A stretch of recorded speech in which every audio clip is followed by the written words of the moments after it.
ব্যাগে কোটি কোটি টাকা, টাকার সঙ্গে সোনার পাহাড়। এবার বীরভূমের মোহাম্মদ বাজারের পাথর ব্যবসায়ীর আত্মীয়ের বাড়িতে মিলল যখের ধন।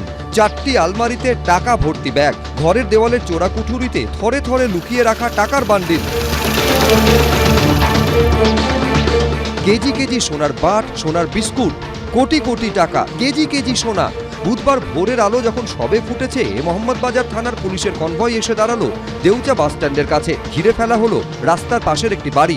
গাড়ি থেকে নামানো হয় বিশাল বিশাল ট্রাঙ্ক আনা হয় টোটো এবং মোটরবাইকে করেও।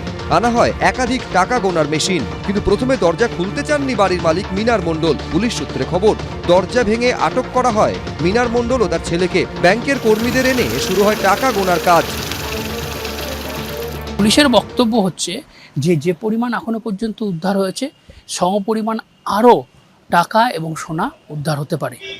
পুলিশ সূত্রে খবর, বাড়ির মালিক মিনার মণ্ডল পেশায় সরকারি বাসের চালক ছিলেন। কিন্তু এক অবসরপ্রাপ্ত সরকারি কর্মীর বাড়িতে কোটি কোটি টাকা ও কেজি কেজি সোনা এলো কি করে? পুলিশের অনুমান, এই টাকা ও সোনা আসলে জেলার পাথর খাদান থেকে আদায় হওয়া রাজস্ব। মিনার মণ্ডলের আত্মীয় প্রভাবশালী পাথর ব্যবসায়ী টুলু মণ্ডলের ওপর দায়িত্ব ছিল ওই রাজস্ব আদায়ের। অভিযোগ, সরকারের খাতায় কম আয় দেখিয়ে কোটি কোটি টাকা আত্মসাৎ করে তা আত্মীয়ের বাড়িতে গচ্ছিত করেন টুলু। উনি তো সাধারণ একটা সরকারি কর্মচারী ছিলেন।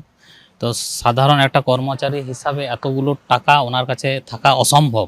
এই টাকাটা ওনার নয়। আমরা পুরোপুরি এই দেউচা এলাকার সমস্ত বাসিন্দায় আমরা এটা কনফার্ম করতে পারি যে এই টাকাগুলো ওনার টাকা নয়, এই টাকাগুলো অন্যজনের। আমরা সবাই অনুমান করছি যে পাথর ব্যবসায়ী টুলু মণ্ডলের টাকা। পুলিশের প্রশংসা করে সোশ্যাল মিডিয়ায় মুখ্যমন্ত্রী লিখেছেন, দুর্নীতির বিরুদ্ধে জিরো টলারেন্স নীতি আমাদের মূল চালিকা শক্তি। সরকারি সম্পদ জনগণের সম্পত্তি, যারা তা লুট করবে তাদের বিরুদ্ধে আইনের পূর্ণ কঠোরতা প্রয়োগ করা হবে। মাফিয়া সিন্ডিকেটের বিরুদ্ধে এই দমন অভিযান চলতে থাকবে। পাপ কারোর বাপকেও ছাড়ে না। আমি মনে করি পূর্ণাঙ্গ তদন্ত হোক। খেলা যারা বলছিল খেলা হবে, আসল খেলা এবার শুরু হতে চলেছে। মাননীয় মুখ্যমন্ত্রী যদি দুর্নীতির বিরুদ্ধে বলতে যান, তাহলে যারা তৃণমূল থেকে দূরত্ব তৈরি করছে, যাদের বিরুদ্ধে বহু অভিযোগ আছে, যারা ভালো সাজছে, তো তাদের ক্ষেত্রেও একইভাবে আইন প্রযোজ্য হওয়া উচিত। এবং আপনার পুলিশ বা সিআইডি বা সিবিআই বা ইডি তাদেরও একইভাবে অ্যাকশন নেওয়া উচিত। পুলিশ সূত্রে খবর, পাথর ব্যবসায়ী টুলু মণ্ডলের বিরুদ্ধে 2টি ভোট পরবর্তী হিংসা মামলা রয়েছে। বর্তমানে তিনি পলাতক। এর আগে গরু পাচার কাণ্ডে টুলুকে একাধিকবার দিল্লিতে জিজ্ঞাসাবাদ করেছেন তদন্তকারীরা। ভাস্কর মুখোপাধ্যায়, আশাবুল হোসেন, এবিপি আনন্দ, বীরভূম।